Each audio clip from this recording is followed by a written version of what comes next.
심장전 2회차 시작합니다. 정신이 아득하고 몸에 떨려 밥을 먹지 못하고 물렸다. 심청이 밥 먹었어 못 먹었어? 밥 못 먹었습니다. 자, 그런 뒤에 심청이가 사당에 하직하려고 들어갈 때, 하직하는 거는 굿바이 인사하는 거예요. 다시 세수하고 사당문을 가만히 열고 하직 인사를 올렸다. 이제 그 세수하는 건 약간 몸을 정갈하게 하는 거지. 가서 이렇게 인사를 드립니다. 못난 여손 심청이는 아비 눈뜨기를 위하여 민당수 제물로 몸을 팔려가오매 얘가 얘 지금 무슨 상황인지 우리가 바로 알 수 있죠. 인당수 제물로 그 공양미 300성을 받기 위해서 자기 간다고 이야기를 하는데, 못난 여손이 무슨 말이냐면 여손이 여자 후손이에요. 그러니까 못난 딸 이렇게 보시면 돼요. 그래서 왜 스스로를 못났다고 표현할까? 우리가 이런 거를 스스로를 낮추어 표현한다라는 의미에서 겸양적 표현이라고 합니다. 겸양적 표현은 수능에도 기출된 적이 있는 어휘고, 고3 가면 겸양적이란 말을 몰라서 문제를 틀리는 애들이 아직도 있더라고. 여러분 안 돼요. 외워. 겸양적 표현이란 말은 스스로를 낮춰서 겸손하게 말하는 말이야. 예를 들어서 심청이는 자기 자신이 진짜 못돼 처먹었다 생각한다. 당연히 X야. 그런 게 아니라 얘 되게 효심이 깊은 좋은 애잖아. 긍정적인 인물이잖아요. 그럼에도 불구하고 자신을 좀 이렇게 겸손하게 표현하는 걸 우리가 겸양적 표현이라고 합니다. 자, 근데 이제 심청이는 얘는 진짜 유교 그 자체야. 왜냐면 자기가 이제 몸 팔려서 이제 가니까 자기 죽으면은 뭘 못해? 조상의 제사를 끊게 하오니 사모하는 마음을 이기지 못하겠습니다. 자, 사모하는 마음 이거 조심하세요. 여기 어휘 좀 보러 와봐. 여기 보면 우러러 받들고 마음속 깊이 따른다는 뜻으로 제사나 고사에서 상투적으로 사용하는 말이라고 하거든요. 그러니까 이때 사모하다는 러브가 아니라는 거야. 우리가 뭐 연모하다, 연모하거나 사모한다고 표현하잖아. 연모, 사모 이런 거 사랑하다. 여기서는 그 뜻이 아니라는 거 보시면 되고, 이렇게 제사 지낼 때 하는 말이라는 거야. 이렇게 하고 나서 왜 제사 지낼 때 하는 말 중에 사모하다처럼 많이 나오는 게 뭐 유세차 이런 거 있어. 유세차 뭐 2000년 뭐 11월 이렇게 날짜를 읊을 때 하는 말이거든요. 제사 지낼 때 하는 인트로의 상투적인 표현이에요. 왜 우리가 노래 들어갈 때 뭐 JYP라고 하고 들어가는 것처럼 상투적으로 늘 JYP 노래에는 뭐 JYP 이러고 가잖아. 그런 것처럼 제사를 지낼 때 고전에서 유세차 백년 배돌 이런 식으로 하는 인트로가 있단 말이야. 그래서 되게 많이 나오는 제사의 표현들을 좀 익숙해지면 좋겠습니다. 그래서 얘가 이제 심청이 울고 난리 났어. 울면서 사직하고 사당문을 닫은 뒤에 이제 이동한 거지. 사실 압박이 온 거야. 사당에 갔다가, 자, 그러면 여기는 장소가 사당. 그리고 이제 다시 집. 심청이 이제 집 방 안으로 와가지고 아버지 해가지고 두 손을 잡고 기절하니 좀 이게 과장 아니야? 신봉사가 깜짝 놀라. 그러니까 여기서 우리가 뭘 할 수 있냐면 겉으로 즉 표면적으로는 심청이 굉장히 담담한 척을 해요. 근데 이면 속은 어떻게 불안하고 무서운 거야. 근데 누구나 죽음을 앞두고 무섭지 않겠어? 그래서 그거를 느낄 수 있다. 그래서 이제 아빠가 아이고 웬일이야 정신 차려봐라 라고 이제 하죠. 그러니까 극적 긴장감이 지금 아주 높아지고 있어요. 소설의 발전 단계에서 지금 위기잖아. 심청이 여쭙기를 제가 못난 딸 자식으로 아버지를 속였어요. 이실직고 안에 사실을 말한다. 공양미 삼매소를 누가 저에게 주겠어요. 남경 뱃사람들에게 인당수 제물로 몸을 팔아 오늘이 떠나는 날이니 저를 마지막 보셔요 하고 사실을 이야기하는 거죠. 여기 보면 남경 뱃사람들에게 인당수 제물로 몸을 판다는 걸 봐서 우리는 뭘 알 수 있냐면 당시의 시대적 상황을 알 수 있어요. 사회문화적 맥락으로 이 작품을 바라보면 당시에는 이 사람의 몸뚱아리를 제물로 바치는 풍습이 있었구나, 이걸 알 수 있고, 우리가 이거를 뭐라 그러지? 인신공양이라고 한다 그랬어요. 인간의 신, 몸을 공양으로 바친다 라고 이제 하는 얘기지. 그래서 인신공양이다. 신봉사가 이 말을 듣고 신공사가 이 말을 듣고 참말이냐 참말이냐 에고 굉장히 이제 반복법을 많이 쓰고 있음을 알 수 있죠. 이제 못가리라 이렇게 반복. 자, 지금부터 이제 신봉사 심학규가 넋두리를 시작하는데 네가 여기가 굉장히 중요하거든요. 쌤이 지금 왼쪽에 이제 숫자 여러 개 써놨지. 여기는 무조건 시험에 출제되는 포인트예요. 판소리계 소설의 특징을 알 수 있어. 판소리계 그 소설의 특징을 앞에서 많이 얘기했지만 여기 밑에 적힌 것 좀 볼까? 그러면 구어적 표현과 운문체를 사용하여 생동감을 부여하고 운율을 형성한다. 노래에서 비롯된 소설이니까. 그리고 이 판소리계 소설이 특징이 드러난다라고 하는데 이거는 장면의 극대화 떠올리시면 돼요. 오바세밥 유사한 내용을 열거함으로써 좀 그 해학적인 분위기도 낼 수 있고, 근데 이제 물론 이 심청전 요 대목에서는 해학적이라고 할 수는 없어. 왜냐면 지금 상황이 어떤 거야? 아빠 저 오늘 죽어요 이거잖아요. 그래서 여기서는 해학적이라기보다는 이 슬픔을 극대화하는 거야. 그래서 심학규가 느끼는 이 신무사가 느끼는 좌절감, 내 딸이 나 때문에 오늘 이제 뭐 죽는다니라고 할 때 느끼는 어떤 안타까운 정서를 극대화시켜줄 수 있는 장면의 극대화가 드러난다. 이 심청전에 이 선생님은 전문을 다 읽어봤는데 지금은 좀 슬픈 대목이지만 얘가 나중에 그 신봉사가 마성의 남자거든요. 인기가 진짜 많아. 여러분 뺑덕어멈 알죠? 뺑덕어멈 나쁜 그 아줌마잖아. 근데 뺑덕어멈이랑 헤어지고 얘가 이제 신봉사님이 그 맹인 잔치에 찾아가겠다고 막 이동하는 중에 막 이런저런 여자들이 막 심학규한테 말을 걸고 막 나랑 뭐 노래 한번 같이 한번 땡길래요? 막 해가지고 막 이 여자 저 여자랑 같이 막 노래를 주고 받고 막 춤을 추고 막 이래. 같이 막 방아를 찍고 막 이래. 그러니까 뭔가 살짝 그런 그치 그런 약간 은유가 있는 거지. 좀 이렇게 좀 이게 인기 많은 남자로 묘사가 되거든요. 그리고 그래서 그때 신봉사도 좀 되게 돈을 좋아하고 좀 사고치는 아버지 같은 느낌이라고 해야 되나? 그런 것도 있고, 그리고 여자를 굉장히 밝혀요. 여자들도 신봉사를 좋아하고 그럴 때도 장면 극대화가 굉장히 많이 나타납니다. 심청전에서. 그래서 그럴 때는 긴장이 이렇게 막 고조되는 게 아니라 긴장이 이완되는 거지. 굉장히 풀리지. 갑자기 웃긴 거야. 그래서 막 갑자기 막 이렇게 막 썸 타는 거야. 여러 여자랑. 그런 장면도 나와요. 그런 데서는 해학적이라고 볼 수 있지. 근데 요 파트는 이제 심장이 죽는다고 말하는 파트니까 해학적이지는 않아요. 그러나 장면의 극대화는 드러난다. 자, 여기 정리된 것 좀 먼저 볼까? 1번 구어체를 쓰고 있고 생동감을 높여주고, 2번 운문체로 운율을 많이 형성하고, 3번 대꾸법이 많아요. 4번 서리법. 대꾸법이라고 그러면 사실 비슷한 문장 구조를 짝지어서 운율을 만드는 방법이잖아. 그러니까 대꾸법이 있다는 얘기는 유사한 문장 구조가 반복된다 그래도 무조건 옳은 거지. 그치? 유사한 문장 구조의 반복도 옳다. 서리법, 의문형 어미를 활용하는 거지. 그치? 그래서 이거는 의문형 어미라고 해도 서리법이랑 눈치채셔야 되고, 이거는 유사한 통사구조.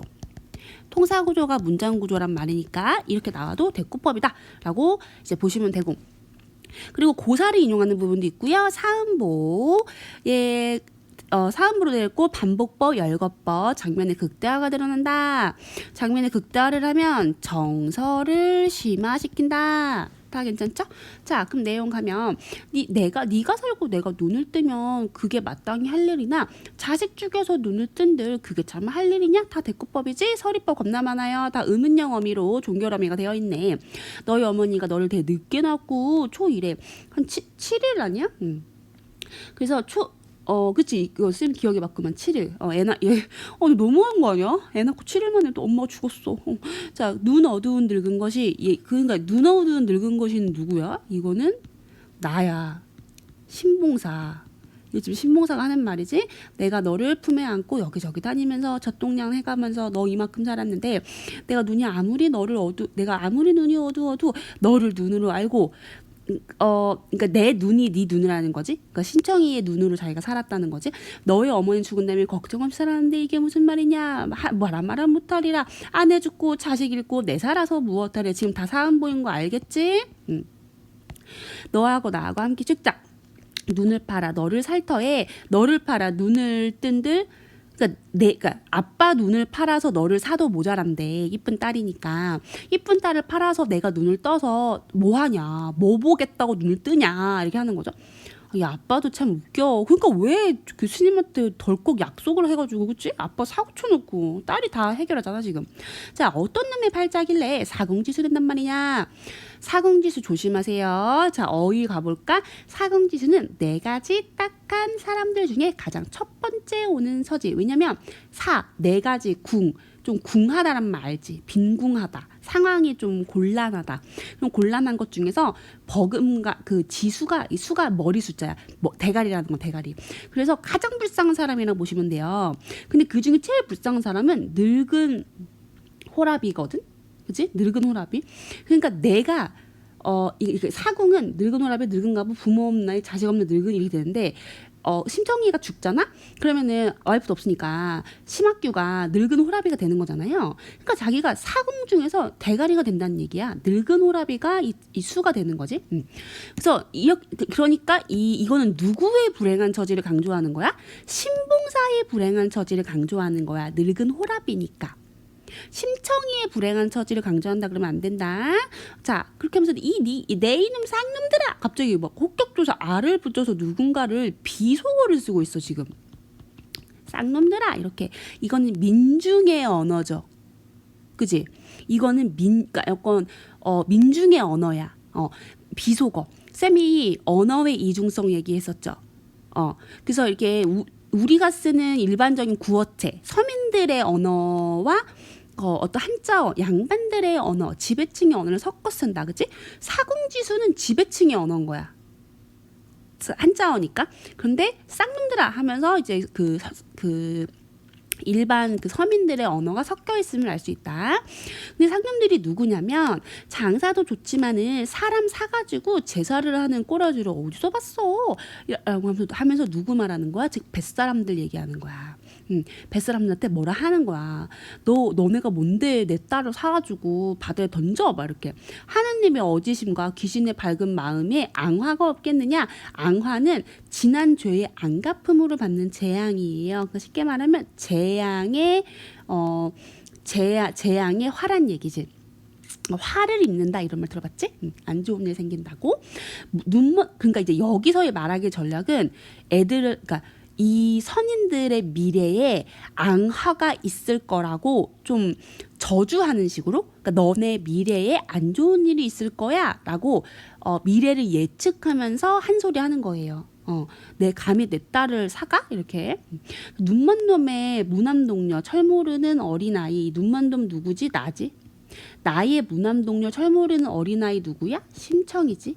심청이를 나 모르게 유인하여. 자, 이게 지금 아빠의 현실 인식을 알 수 있어요. 아빠는 지금 왜 화가 났어?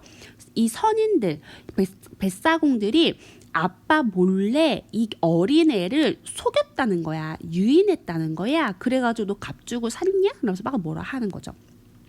돈도 싫고 쌀도 싫다 내 이놈 쌍놈들아. 자 반복하고 있죠. 서민의 언어 비속어 뱃사람한테 분노와 적대감을 드러내고 있어요. 쌍놈이라고 비속어를 쓰는 거를 딱 봐도 신봉사가 뱃사공들을 어떤 태도로 대하고 있는지 아셔야 되는 거죠. 옛글을 모르느냐. 자 옛글 얘기 나오면 문제 뭐 나온다 그랬어? 고사인용. 7년 대한 가물적에 사람으로 빌라하니 탕 임금의 어진 말씀. 이게 무슨 말이냐면 7년 대안은 중국에 7년 동안 비가 안 왔대. 엄청 가뭄이 온 거야. 근데 거기 그 당시 왕의 이름이 탕왕이야. 탕왕이 뭐 이제 어떤 사람이 이거는 사람을 좀 바쳐야 공양을 해야 비가 올 것 같다라고 하니까 임금이 되게 어지러가지고 이렇게 얘기를 한 거야. 아니 내가 지금 왜 비를 내려달라고 빌어? 이거 그러고 사람을 위해서 비 내려달라고 비나이다 하는 거잖아. 근데 사람을 죽여서 내가 꼬라지면 내가 대신 죽지? 그래가지고 자기 몸을 희생하여서 이제 딱 그 숲을 안에 들어갔다는 거지. 기우제를 지내러 갔다는 거지. 근데 거기에 감복해가지고 이 세상에서 비가 내렸다는 거야. 이런 고사를 인용하는 거지. 즉, 내 자신을 희생을 해서 가겠다. 내가 딸을 희생하게 하느니 내가 죽겠다라고 이렇게 얘기를 하는 거지. 하면서 이제 갑자기 여기까지가 이제 뱃사공 까는 거야. 잘 봐봐. 이거 잘라야 돼. 어떻게? 어떤 놈의 팔자길래 사공지수 된단 말이냐. 이거는 스스로의 불행한 처지를 강조했어. 그 다음에는 내 이놈 쌍놈들아 라고 하면서 겁나 막 뭐라 했어. 그 쌍놈들한테 분노를 했어. 그 다음에 너 옛날만 몰라? 하면서 이제 고사를 인용해가지고 내가 대신 희생하고 말지 뭐. 그렇게 이렇게 얘기했어. 그 다음엔 또 무슨 말 하냐면 여보시오 동네 사람 하면서 이제 감탄사 여보시오 해가지고 동네 사람들아 이거는 이제 생략됐지. 저런 놈들을 그저 두고 보고 지금 저런 놈은 누구예요? 선인들, 뱃사공들을 그대로 두고 볼 거야? 라고 하면서 주변에 도와달라고 하는 거지. 말을 많이 해야 하는 신봉사가. 그래서 판소리도 다 외우는 것도 일이래. 자, 그 심청이 아빠를 붙들며 위로하기를 자 이거 진짜 중요하다. 어쩔 수 없어요. 할 수 없어요. 저는 죽더라도 아빠는 눈을 떠서 밝은 세상을 보시고요. 착한 사람 구하셔서 재혼하래. 아들 낳고 딸 낳고. 그리고 못난 자식 생각하지 마시고 행복하게 사세요. 이것 또한 천명이 뭐야? 하늘의 운명이지. 내가 후회한 일 어쩌겠냐. 진짜 중요하지. 고전에 나타나는 운명론적 세계관. 되게 운명에 순응하는 태도를 가지고 있다. 운명에 저항한다 그러면 안 된다. 현대 소설은 운명의 저항을 많이 하지. 내가 왜 그래야 돼? 하면서 싫은데? 하면서 막 내 맘대로 할 건데 뭐 이런 걸 하는 그런 게 있지. 근데 고전은 순응합니다. 그래서 운명에 순응하면서 이걸 보고 또 뱃사람들도 착하다. 왜냐면 뱃사람들이 얘를 보고 이 딱한 형편을 보고 모여 앉아 공론하기를 공론은 이제 함께 의논을 하다라는 뜻이고요. 이렇게 우리가 소저 나왔지. 쌤이 왜라고 그랬지? 결혼 안 한 여자 즉 아가씨다. 심소저의 효성과 신봉사의 일생의 신세를 생각하여 왜 가여워서 봉사님 굶지 않고 헐벗지 않게 한 살림은 꾸며주면 어떻겠소? 인정 있는 사람들 그러니까 심정이 죽으면 이 신봉사 굶어 죽을까봐 좀 돈을 챙겨주자라고 이제 얘기를 하네요. 그 말이 옳소라고 하면서 쌀 200석, 돈 300냥, 무명 3배 한동 이렇게 여러 가지 막 갖다 놓고 마을 사람들에게 이렇게 말합니다. 이거 누가 말하는 거야? 뱃사람들이 말하는 거죠. 자, 쌀 200석, 이거 돈 300냥 착실한 사람을 주어서 실수 없이 온전하게 늘려서 신봉사에게 바칩시다. 이 사람이 누군지 모르겠지만 사람 잘 골라야 될 텐데 안 그러면 갖고 튈 것 같은데 300석 가운데 20석은 여기는 근데 약간 좀 여기 밑에 어휘도 있지만 300석이라고 되어 있지만 문맥상 200석으로 봐야 돼요. 뭔가 좀 기록이 잘못된 것 같아. 여기 200석이라고 했잖아. 그치? 자, 그래서 여기는 올해 양식으로 주고요. 나머지는 해마다 빚을 주어서 이자를 받으면 양식이 넉넉할 거고 그러니까 이자까지 생각하는 거야. 이 사람이 굉장히 일처리가 꼼꼼해. 일처리 잘함. 그죠? 그리고 무명 삼배 아까 모은 거 있잖아. 각 한 동씩 가져왔다고 했거든. 이거는 사계절에 옷으로 좀 짙게 만들어주고 이거를 관청에도 알리고 마을에도 알려줍시다 라고 이야기를 하네요. 여기까지 여기 왼쪽 위로 올라가면 인물들의 성격을 볼 수 있거든요. 한번 정리하고 할까요? 심청이 효심이 지극함, 희생정신 강함, 운명의 순응함. 괜찮? 신봉사 무능력계 맨날 울기만 해. 근데 그래도 딸 사랑하는 정이 있는 사람이야. 막 딸 내팽겨준 사람은 아니야. 뱃사람들은 비록 신청이를 제물로 바치는 좀 사페 같은 기질이 있지만 의외로 배려심이 있고 왜냐면 기다려주잖아. 심정이가 마지막 밥 줄 수 있게 기다려주잖아. 그리고 인정 많아. 왜냐면 돈 200석이랑 막 돈이랑 쌀이랑 그거 막 3배 모아주잖아. 그리고 확실하게 이자까지 미래까지 차차차 해가지고 이제 먹고 살게 해주잖아요. 일처리가 확실하고. 이제 장승상 때 부인 아직 안 나왔으니까 이제 봅시다. 이렇게 하고 나서 구별을 다 짓고 나서 그러니까 다 일 처리를 하고 다 잘 정리를 하고 심소저 가자라고 하는데 그때 무릉총 장승상 댁 부인이 그제야 이 말을 듣고 급히 시비를 보내요. 시비 얘기했지. 계집종, 남자는 노복, 남자종, 여자종 합치면 비복. 그리고 심소저를 불러서 소저가 시비를 따라가니 이제 새로운 인물 등장했는데 소저가 시비를 따라서 자 장소 이동. 장소가 이제 어디야? 장승상 부인 집이 되는 거예요. 자, 장승상 부인 집에 왔더니 아이고 이 무상한 사람아 라고 얘기를 해요. 그러면 이거는 승상 부인이 말하는 부분이잖아. 그러면 이 무상한 사람이 누구겠어? 심청이겠죠. 심청이한테 내가 너를 자식처럼 생각했는데 넌 나를 엄마처럼 여기지를 않는구나. 이게 여기서 우리 뭘 할 수 있어? 심청이한테 서운한 거야. 너 왜 나한테 말 안 하고 죽으러 가냐 이거지 지금. 그러니까 진심으로 심청이를 아꼈다는 걸 알 수 있어요. 그러면서 쌀 300성에 몸에 팔려 죽으러 간다고 하니 효성은 지극하해. 그러나 하다 마는이잖아. 지금 부정적인 어미잖아. 그러니까 효성이 지극하지 않다고 말한 건 아니에요. 효성은 있다 그랬어. 근데 네가 살아서 세상에 있는 거랑 같겠어? 서리법이죠. 그리고 네가 만약에 나랑 미리 상의를 했어. 300서 필요하다고. 그럼 내가 진작 줬지. 쌀 300서 내 이제라도 줄게. 배사람들 도로 갖다 주고 당치도 않은 말이 뭐야? 죽으러 가겠다는 말. 재물이 되겠다는 말 하지 마! 라고 얘기를 하죠. 장승상 부인은요. 조력자예요. 이 사람은 조력자야. 심청이를 예뻐해. 그리고 자기가 대신 돈을 주겠다고 하잖아요. 그래서 물질보다 인간의 정을 중시하는 굉장히 긍정적인 인물이에요. 근데 이 사람은 초월적인 조력자는 아니야. 이해하지? 이 사람이 뭐 초능력이 있는 건 아니잖아요. 얘는 보통 사람이야. 근데 여기서 쌀 300썰을 내가 대신 줄 테니까 너가 죽지 말아라 라고 한다는 거에서 굉장히 현실적인 해결책을 제안해주는 인물이 등장하고 있어요. 이거는 심청정의 다른 이본인 경판본에서는 없는 부분이에요. 아마 여러분이 아기 때부터 봤던 효녀심청은 경판본일 거야. 아주 유교한 느낌, 좀 짧고. 여기는 완판본이라서 내용이 좀 많아요. 인물이. 근데 이렇게 해결책을 줬는데 심청이는 뭐 고집이 세 해가지고 여기 보면은 심청이가 당초에 말씀 못 드린 걸 이제야 후회해서 무엇합니까? 또한 부모를 위에 공을 들일 양이며 어찌 남의 명분 없는 재물을 말하며 계속 남이라고 하네. 내가 생상부인이면은 야 나는 너를 자식으로 생각했다니까 이러고 이제 서운해할 것 같아. 근데 여기서 이제 심청이가 제안을 거절하는 상황인데 이유를 이렇게 세 가지를 내세우거든요. 첫 번째가 왜 남의 재물을 바라냐. 그리고 쌀 300서 도로 내어주면 뱃사람들 일이 낭패되니까 뱃사람들한테도 좀 배려해줘야지. 이러고 남 다 신경 쓰다가 자기가 죽겠네. 그리고 남에게 몸을 허락해야 할 약속을 정한 다음에 다시 약속을 어기면 못난 사람들이나 하는 거야. 이유 세 번째. 그러니까 결국 되게 약속을 지켜야 한다. 하면서 이제 장승상 부인의 해결책을 거절합니다. 그리고 하물며 값을 받고 몇 달이 지난 뒤에 어찌 무슨 낯을 들어 이렇게 그 약속을 바꾸겠냐라고 하는 거죠. 자, 여기 보면 심청이가 어떤 이 현실에 대응하는 어떤 방식을 알 수 있어요. 심청이의 현실은 지금 어떠하지? 공양미 300성이 필요해. 그러면 어떻게 한대 심청이는?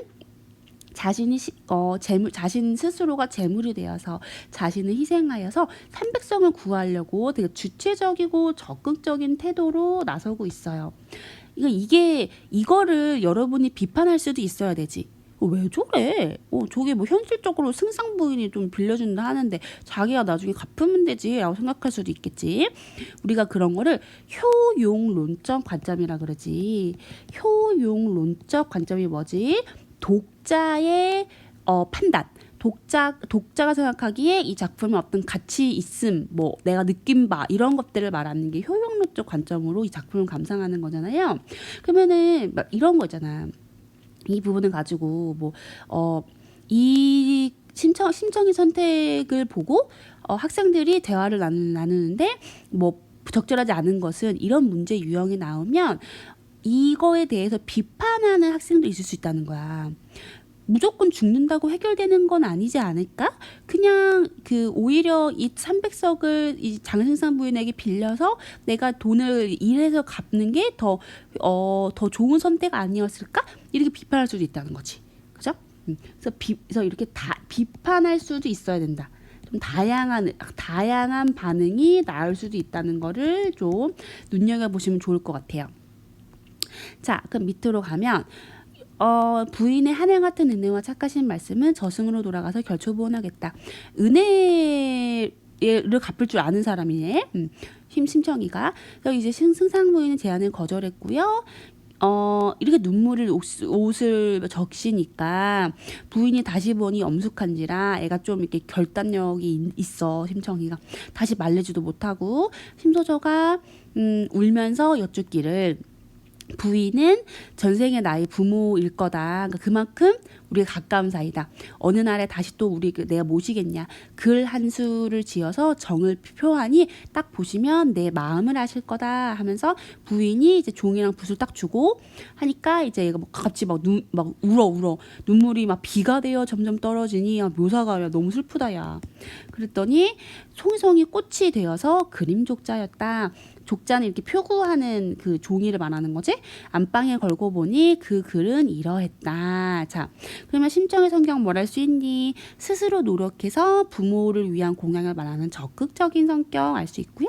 또 상대의 처지를 이해하는 성격, 이거는 뱃사공들이 뭐가 되냐라고 했을 때 약속 지키는 것도 약속은 지켜야지 라고 하는 것을 알 수 있었죠. 그 다음 한시를 썼는데 이 한시의 뜻이 뭐냐면 사람이 죽고 사는 건 다 꿈속이니 인생무상이라는 사자성어가 떠오르네요.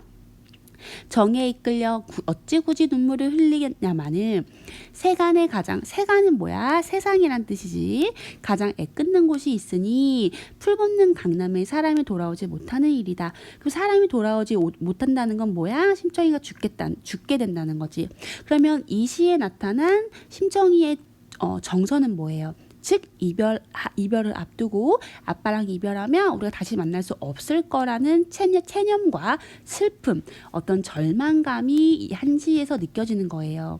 우리가 이제 죽음을 다루는 시들을 보면 다시 만날 수 있을 거라는 재회에 대한 희망, 재회에 대한 소망이 드러나는 작품들이 있어요. 제망매가가 그렇죠?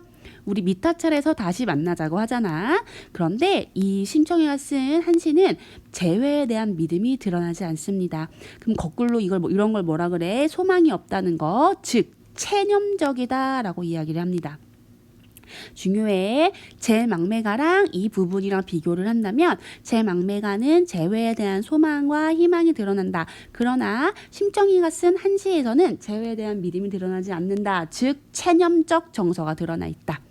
라고 얘기를 해야 됩니다. 자, 그러면 판소리기 소설, 이런 고전 소설의 특징 중에 하나가 갑자기 시를 삽입한다고 했는데, 그러면 이거 삽입하면 뭐가 좋은지 이제 한번 볼까요? 자, 1번 구성의 단조로움을 탈피한다. 너무 산문만 길게 있으면 재미없을까봐. 두 번째, 인물의 심리를 극대화한다. 즉 여기서는 슬픔의 주된 정서니까 슬픔을 강조하는 효과가 있다. 3번, 사건의 흐름을 일시적으로 중단해준다. 지금 막 죽네 사내 하잖아. 곧 죽으러 안 되잖아. 즉 긴장이 최고도로 올라와 있는 바로 이때 잠시 딱 부드럽게 커트를 해줌으로써 긴장을 이완시켜주고 있다. 다음, 사건을 인상적으로 암시해주고 있다. 그러니까 무슨 말이냐면 저 죽으러 가요. 아이고 어쩌냐 슬프다 끝. 이렇게 하는 것보다 시를 주고받으면 소설의 전개 과정에서 현재 일어나고 있는 이 위기와 사건을 인상적으로 독자에게 제시해 줄 수 있다는 거예요. 괜찮지? 자, 그러면 부인도 또 이제 화답시를 써야 되는 거 아니야? 그래서 이제 자기가 이 글을 보고서 신청이 글을 너무 잘 쓰잖아. 너는 정말 이 세상 사람이 아니야. 진실로 선녀야. 이래요. 근데 이거 나중에 심청이가 죽고 용궁에 가면 진짜 알게 된다 그랬지. 엄마가 나타나서 옥진 부인 나타나서 심청아 엄마 선녀 됐어. 사실 너도 옛날에 선녀였어. 라고 다 알려준다 했잖아. 도교적 사상이 드러난다. 도교라고 하는 건 뭐 옥황상제, 신선, 뭐 용왕 이런 것들을 도교적 그런 도교적 사상이라고 이야기를 하죠. 자, 그리고 분명 인간의 인연이 다하여 상제께서 부르시니 네 어이 피할 소냐. 이 상제가 옥황상제라는 뜻이야. 도교적이지? 운명론적 세계관이 드러나는 멘트네요. 그리고 심정의 뜻을 존중하게 됐음을 알 수 있어요. 그러니까 여기서 죽어도 못 보내라고 하는 게 아니라는 거야. 결국 그냥 죽을 운명인가 보다. 내가 널 더 이상 어떻게 잡겠냐 하고 나도 너가 써준 이 한시의 운에 맞춰서 대답을 써줄게. 그래서 화답시를 씁니다. 이건 누가 쓴 거야? 이거는 부인이 쓴 거야. 내용은 이러합니다. 남대없는 비바람, 어두운 밤이 보라오니. 그럼 이 어두운 밤과 이 비바람은 모두 심정이 맞닥뜨리고 있는 부정적인 현실을 의미하겠죠. 그러면 이런 비바람은 뭐야? 장애물이지. 문학적으로 보면. 그래서 심정이 재물을 되는 이런 상황을 의미하겠죠. 비바람을 닥쳤어. 아름다운 꽃이 날려서 누구 집 문에 떨어지려나. 그럼 아름다운 꽃은 누구야? 심청이겠지. 심청이가 비바람에 날려가잖아요. 은유법. 이 쓰이고 있네. 인간의 귀양살이는 하늘이 정하셔서. 왜? 얘가 원래 선녀였다 그랬잖아. 그러면 하늘 세계에서 선녀였는데 어떻게 인간 세상으로 귀양을 왔다는 거지?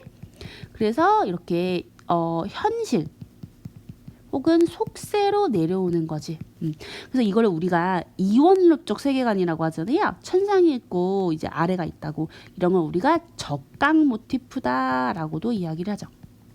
하늘에서 밑으로 내려왔다. 적강 모티프.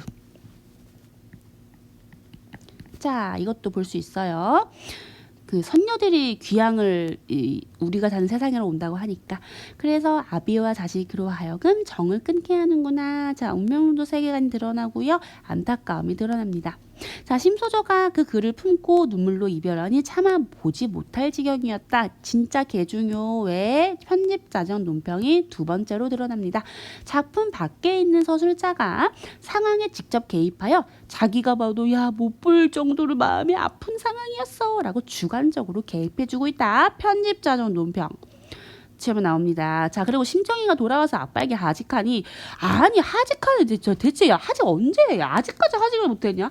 그죠? 왜냐면 지금 클라이막스라 그래. 좀 늘어지는 것 같은데. 심정이 돌아와서 인사하고 때 아빠 울고 불고 난리 났다. 지금 뒹굴며 괴로워하며 네가 날 죽이고 가지. 그냥은 못 간다. 그러면 이별을 갑자기 거부해. 그래서 지금 장소가 심청집으로 이동한 거 알겠지? 이제 장승상 집 아니야. 심청이 아빠를 위로하면서 아우 나라고 죽고 싶겠어요. 부자간 천륜이 있는데 근데 애군이 막혀있고, 애군이랑 하는 거는 되게 나쁜 운, 사나운 운이 막혀있고 생사는 때가 있어 하는데 도대체 몇 번 나오냐. 운명론적 세계가 운명을 수능한다, 저항한다 그러면 안 된다. 자, 그래서 어쩔 수가 없어요. 체념하고 나 그냥 갈게요 하고 갑니다. 그래서 아빠를 동네 사람한테 붙들게 하고, 그러니까 아빠 붙잡으라는 거지. 뱃사람을 따라가요. 소리내어 울면서 아이씨 너무 슬퍼. 울면서 치마끈 졸라매고 치마폭을 거듬거듬 안고 흐트러진 머리털은 두 밑에 늘어지고. 이거 지금 묘사해주고 있지. 아이고 이게 지금 심청의 외양을 묘사해주고 있거든. 외양을 겉모습. 심청의 외양을 묘사해 줌으로써 뭘 알 수 있어? 심청이가 겁나 슬프다는 걸 알 수 있어. 왜냐면 뭐 이렇게 지금 뭐 비같이 눈물이 흐르고 막 지규법도 있네. 이렇게 하면서 뭐 엎어지고 나빠지고 있죠. 여기서는 엎어지고 나빠지고는 이거는 행동이네. 이렇게 해야겠다. 외양은 그 위쪽이고 엎어지며 자빠지고 하는 거는 인물의 행동을 구체적으로 보여주고 있지. 요렇게 함으로써 지금 어떤 효과가 있다? 심청이가 가지고 있는 어떤 슬픔의 정서를 극대화해서 보여주는 거죠. 자, 그래서 이제 여기서는 이제 간접적 제시가 되겠네. 인물의 행동을 통해서 이 인물의 정서를 드러내는 간접적 제시 부분이 이제 드러납니다. 자, 이제 심청이가 이런 대사도 한다. 아무개네 큰아가 바느질은 수놓기를 누구랑 함께 하려고 작년 5월 다는 날에 그네 뛰고 놀던 일을 너 생각하느냐라고 하면서 큰아가한테 마지막 자기 친구지 마지막 이제 한마디를 하는 거야. 그리고 아무개는 작은 아가 금년 7월 칠석밥에 함께 기도하자고 했는데 이제는 허사다. 언제 다시 보겠어. 너희는 팔자가 좋구나. 양친 모시고 잘 있거라. 그러면 팔자가 좋다는 얘기가 뭐야?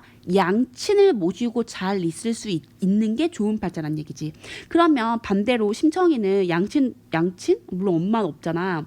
그리고 심지어 자기는 죽잖아. 그러니까 큰아가랑 작은아가는 그 마을에 있는 그 친구들은 심청이의 현재 처지와 대조되는 인물이에요. 그래서 이별을 구하는 심청의 그런 슬픔, 정서를 그 심청의 대사를 통해서 전달함으로써 사건의 비극성을 더 높인다는 거예요. 이해 가죠? 대조되는 인물들한테 굳이 한마디 하는 거야. 너희들은 꼭 행복해라. 이렇게. 그럼 더 슬프잖아. 그냥 아무 대사 안 하고 걸어가는 것보다. 동네 남녀노소 눈이 붙도록 서로 붙들고 울다가 다들 겁나 울고 있어. 마을 어귀에서 서로 손을 놓고 헤어졌다. 이거는 그냥 현재 상황을 서술해 주는 거지. 그치? 이거 그냥 현재 상황을 서술해 주는 거잖아요. 여러분 여기서 조심하셔야 돼. 이거 편집자적 논평 아니거든?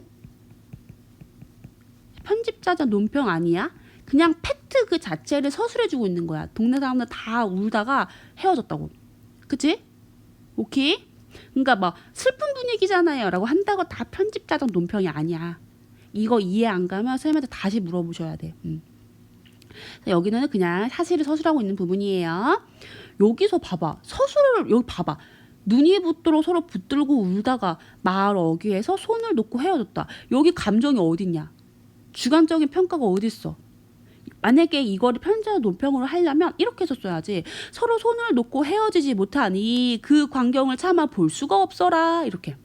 아니면 그 광경을 보고 지나가는 새도 눈물을 지을 정도다. 이렇게 뭐 이런 식으로. 근데 그런 게 아니지? 그래서 이때 하나님이 아시더니 밝은 해는 어디 가고 어두침침한 구름이 자욱하고 여기서부터 중요한데 감정이입이 드러난다. 감정이입은 뭐지? 객관적 상감물의 첫 번째 유형이라 그랬죠. 청산이 찡그리고 강물이 흐느끼고 꽃은 시들어서 빛을 잃고 버들가지는 휘어졌고 복사꽃은 슬픈 듯이 피어있다라고 다 감정이입되는 자연물들이 나타나고 있죠. 그러니까 사실은 심청이가 흐느끼고 찡그리고 막 그렇게 슬픈 듯이 있는 거야. 괜찮아? 그래서 자연물에게 인물의 정서를 의탁하여서 대신 전달하는 거죠. 묻노라 저 꾀꼬리 누구랑 이별하였길래 벗을 불러 울어대고 꾀꼬리는 뭐하고 있어? 울고 있다. 뜻밖의 두견이는 피토하며 운대. 오마이갓. 그러면 이 감정이입, 심청이가 느끼는 슬픈 감정을 자연물에 이입하여 표현하고 있는 부분 이쪽 보세요. 심지어 몇 개야? 1, 2, 3, 4, 5, 6, 7인데 이거는 내용 일치해서 서술어 섞이면 안 된다. 무슨 말이냐면 청산이 찡그린다 그랬지. 근데 청산이 흐느낀다 그러면 안 되지. 안 된다고. 근데 이걸 외울 필요는 없죠. 어차피 지문을 시험에도 줄 거 아니야. 읽으러 가세요. 청사는 찡그린다. 강물은 흐느낀다. 다 나와 있잖아요. 나와 있는 거 보고 풀면 돼. 갑자기 막 청산이 막 슬픈 듯이 피어있다 이러면 안 되는 거야. 자, 다 감정이입이다.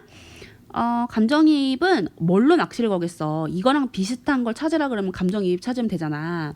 그러면 뭘 찾으면 적절하지 않은 걸로 낚시 거는 거는 뭐 분위기 심화해준다거나 혹은 인물의 처지와 대조되는 자연물, 황조가의 커플 꾀꼬리처럼 혹은 뭐 매개체, 임을 향한 어떤 사랑을 전달하는 매개체 혹은 뭐 화자의 분신이 되는 매개체 이런 거는 적절하지 않죠. 감정이입이랑 구별할 다른 객관상관물의 유형도 잘 마음에 담아 두시고요. 그리고 이제 바람이 날린 꽃이 얼굴에 와서 부딪히고 꽃을 들고 바라보며 심청이가 이렇게 말합니다. 봄바람이 사람 마음을 알아주지 못한다면 무슨 마음으로 지는 꽃을 보내리요. 자, 이 부분이 무슨 뜻이냐면 되게 좀 의인법이잖아. 봄바람이 사람 마음을 뭐 어떻게 알겠어? 그죠? 의인법인데 자연현상에 빗대어서 떠나고 싶지 않지만 떠날 수밖에 없는 자신의 운명을 수용하고 있다는 뜻을 전달하고 있는 부분이에요. 그러니까 무슨 말이냐면 그러니까 꽃은 다 지는 거야. 그치? 꽃은 지지. 야, 꽃이 지는 걸 어떻게 막을 수 있어? 못 막지. 마찬가지로 내가 무슨 이유로 지는 꽃을 이제 막 보낼 수 있겠냐. 뒤에 가면 한무지 수행홍주의 매화 비녀가 있건만은 죽으러 가는 몸이 누구를 위해 단장하리. 그러니까 나한테 비녀가 있는 예쁜 비녀가 있어. 근데 그 비녀를 꾸밀 필요도 없잖아. 나 죽으러 가는데. 앞산에 지는 꽃이 지고 싶어지라. 지금 다 자연현상에 빗대서 하는 말이지 지금. 그래서 지고 싶어서 지겠어? 지금 뭐야? 내가 죽고 싶어서 죽겠어? 이런 얘기지. 근데 마지못해 죽는 거잖아. 그러니까 내가 누구 탓하고 누굴 원망해. 자, 진짜 중요하다. 심청이는 운명에 순응하는 성격이에요. 그럼 얘는 누구를 원망해? 안 해? 원망 안 해요. 심청이는 원망을 안 해. 쌤이랑 다른 성격이야. 쌤 같으면 겁나 원망했어. 자, 한 걸음에 돌아보며 두 걸음에 눈물 지며 강머리에 다다르니 너무 슬퍼. 왜 이렇게 글을 잘 썼냐? 그러니까 이게 발걸음이 무겁다는 거잖아. 그러니까 얘도 뭐야? 간접적 제시지. 인물의 행동을 통해서 정서를 드러낸다고. 왜 내 마음이 무겁고 슬프면 발걸음이 잘 안 떨어질 거 아니야. 만약에 내가 너무 기뻐. 그러면 뭐 날개가 달린 듯 막 콩콩콩콩 막 뛰어갈 거 아니야. 너무 기쁘니까 강아지처럼. 얘는 정반대 상황인 거야. 너무 발걸음이 떼지질 않는 거야. 장소 이동했다. 강머리로 왔어요. 강머리에 오니까 뱃머리에 판자 깔고 심청을 인도하여 빗장 안에 실은 후에 타칠 감고 돛을 달아 굉장히 구체적으로 묘사해주고 있지. 그치? 이렇게 하면은 소설에서 어떤 효과가 있어? 생동감이 느껴지고 좀 현실적으로 느끼게 만들어.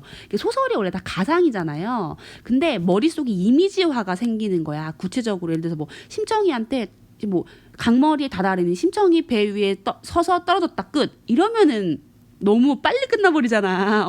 근데 여기서는 막 닻을 뭐 심청을 빗장 안에 싣고 닻을 감고 돛을 달고 이렇게 자세하게 묘사를 해주고 있어요. 뱃사람들 소리를 내지. 어기야 어기야 어기양 어기양 배가 출발합니다. 북을 둥둥 울리면서 이런 게 이런 걸 다 음성 상징어라 그러잖아. 어기양 어기양도 그렇고 둥둥도 그렇고 음성 상징어를 통해서 생동감 겁나 주고 있어요. 자, 그래서 배가 출발합니다. 그래서 아직 죽는 모습까지 나오지 않고 여기까지가 완판본이었다. 자, 그럼 완판본 심정정이 뭐냐? 쌤이 여기 정리를 해놨거든. 자, 2번 좀 정리해주는데 기본 줄거리는 똑같아요. 뭐 재물로 팔려가고 나중에 환생하고 그런 똑같은데 완판본은 이제 구전되어서 기록된 어떤 적층문학의 성격이 있고 인물이 훨씬 많아요.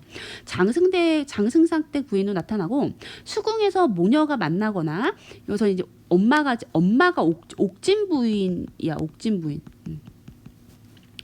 엄마가 선녀됐대.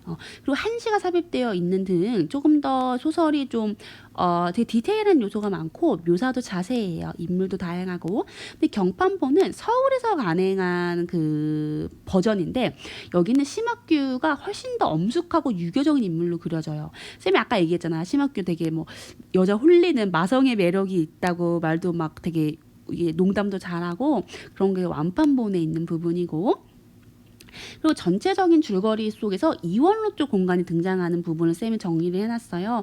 우리 소설이 전체를 다 다루고 있진 않지만 다른 부분이 시험에 나올 수도 있는 거야 진짜로.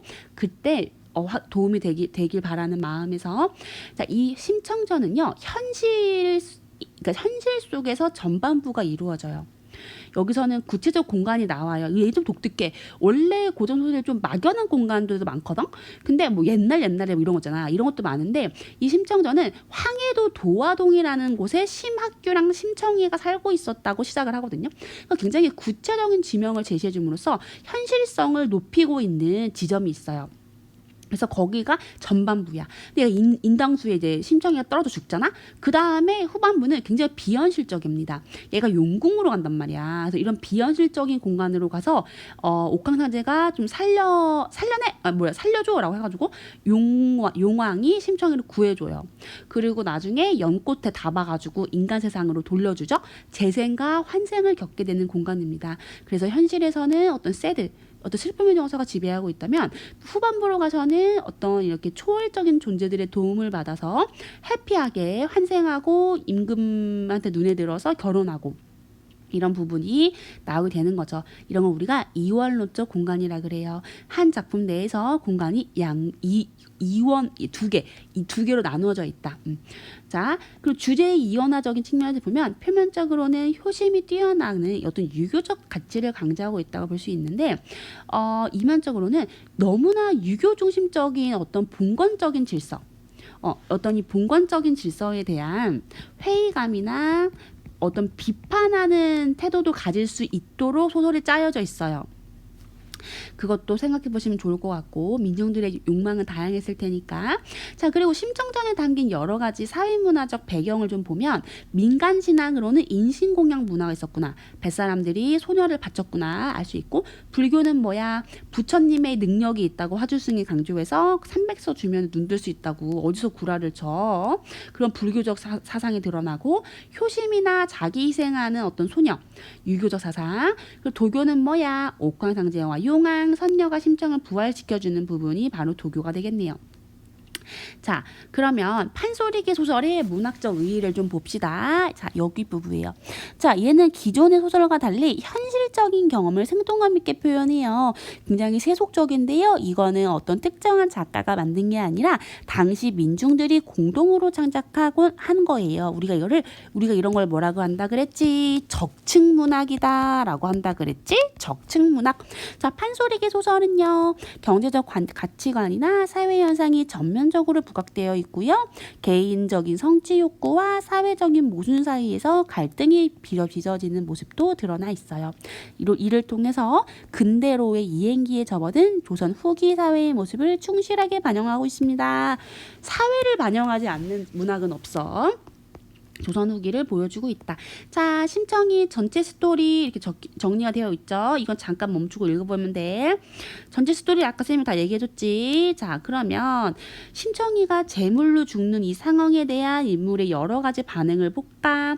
심청이는 자기 죽은 다음에 아빠 어떻게 먹고 살지 걱정하고, 자, 아빠가 눈뜨기를 기원하고, 신봉사는 후회하고, 뱃사람들 뱃사람들 미워하고, 이 상놈들아 이러잖아. 너무 슬퍼하고 차라리 내가 죽지 이렇게.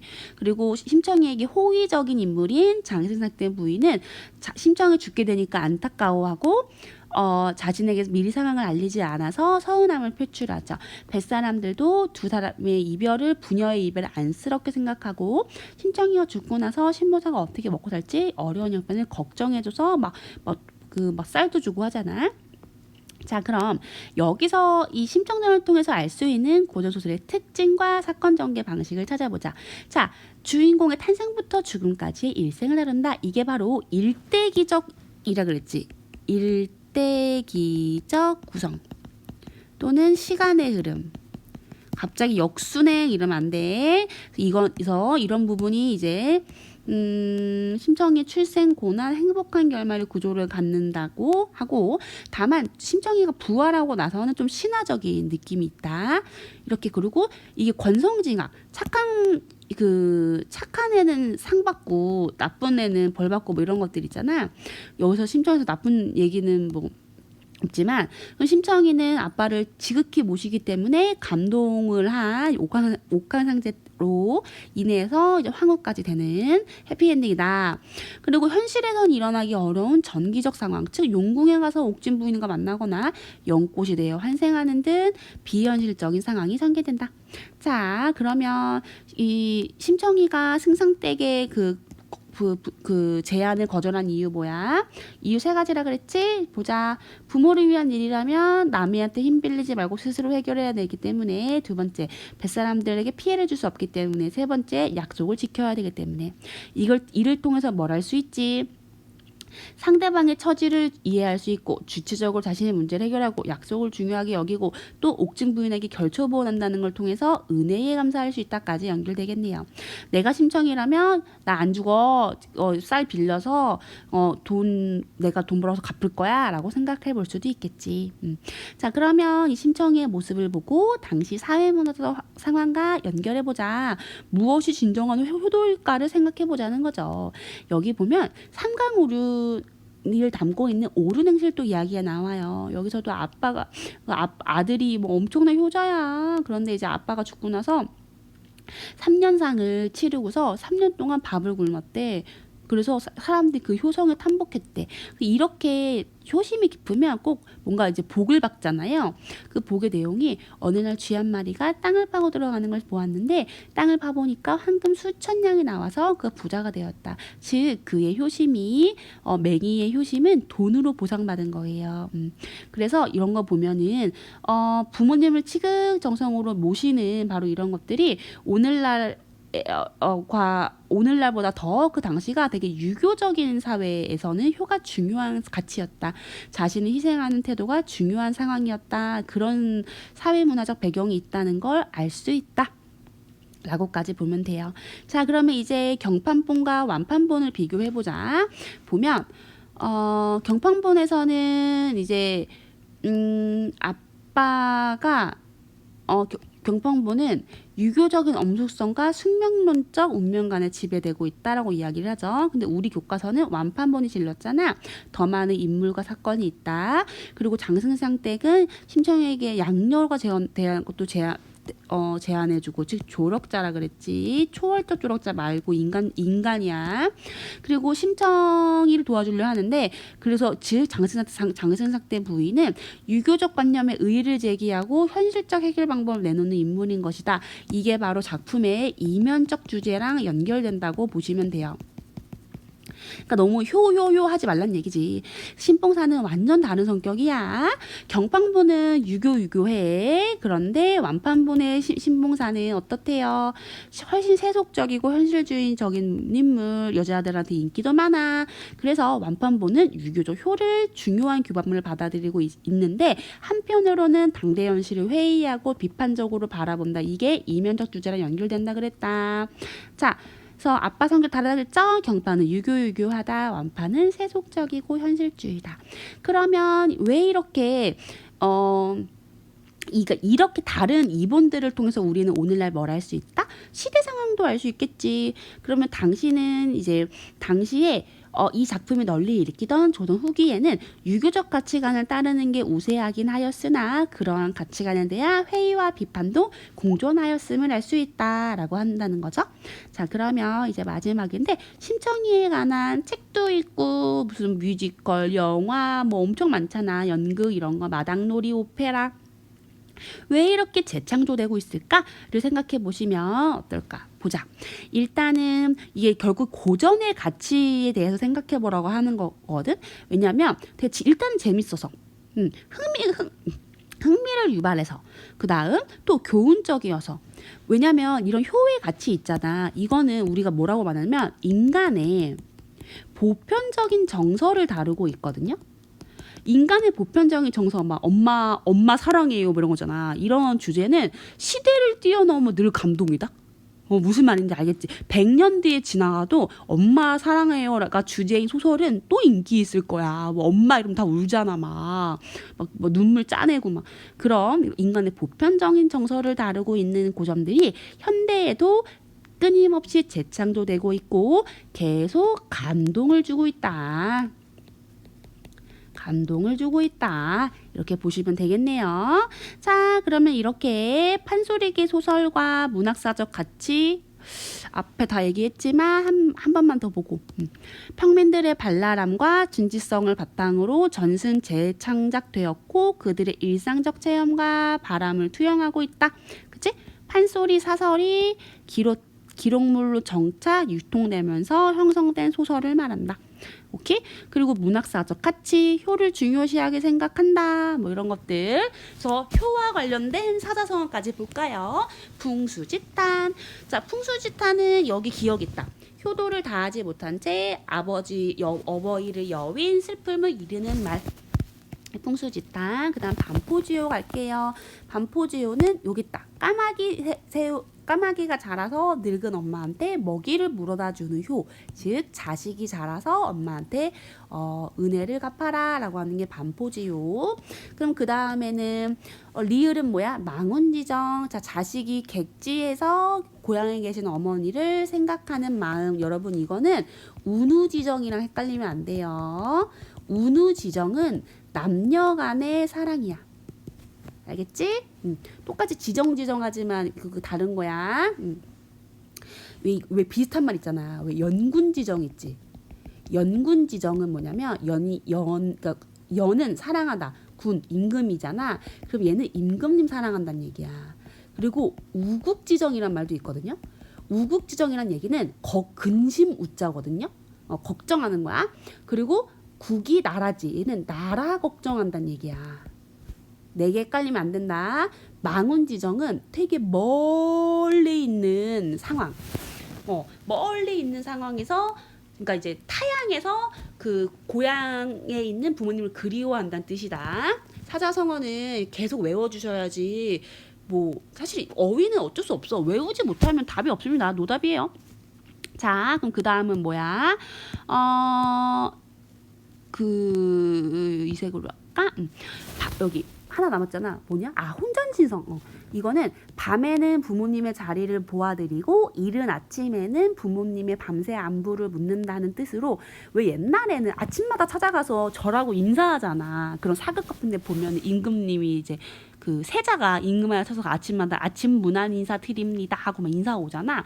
그렇게 밤에도 자리 보아드리고 아침에도 안부 묻는 게 되게 효라고 생각을 했던 시간이었어요. 자, 그럼 이렇게 해서 마치도록 하겠습니다. 긴 시간 심청전 고생 많으셨습니다.